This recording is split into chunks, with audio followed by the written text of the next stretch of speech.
बच्चों, let's read the question. The question says write two differences between the smooth endoplasmic reticulum and rough endoplasmic reticulum. हमें smooth endoplasmic reticulum और rough endoplasmic reticulum के बीच में two differences लिखने हैं. इस question में हमारा key concept है endoplasmic reticulum. The key concept is endoplasmic reticulum. Endoplasmic reticulum होता है एक membrane bound cell organelle. It is a membrane bound cell organelle जो यूकैरियोटिक सेल्स में प्रेजेंट होता है. एंड इसका स्ट्रक्चर कैसा होता है? It is composed of interconnected tubules या फिर शीट्स. अब एंडोप्लाज्मिक रेटिकुलम दो टाइप्स का होता है, विच is rough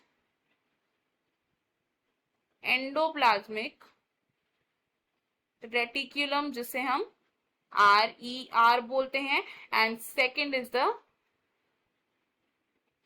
smooth endoplasmic reticulum which is the SER.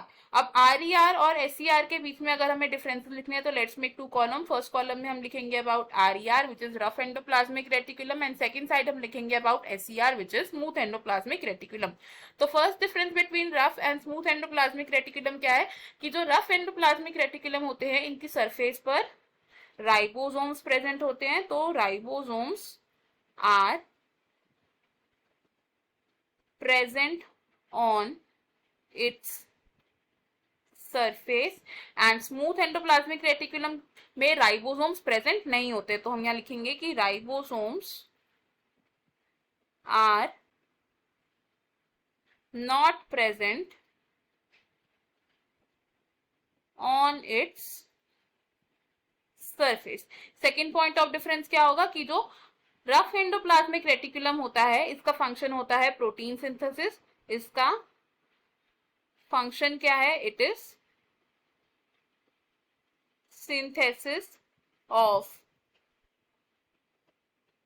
proteins. and smooth endoplasmic reticulum का फंक्शन क्या होता है? स्मूथ एंडोप्लाज्मिक रेटिकुलम करता है लिपिड की synthesis. Lipid synthesis is the function of smooth endoplasmic reticulum. तो हमें हमारे क्वेश्चन का आंसर मिल गया. हमने rough endoplasmic reticulum and smooth endoplasmic reticulum के दो डिफरेंसेस लिखे यहाँ पर. I hope you understood it well. Best of luck. Thank you.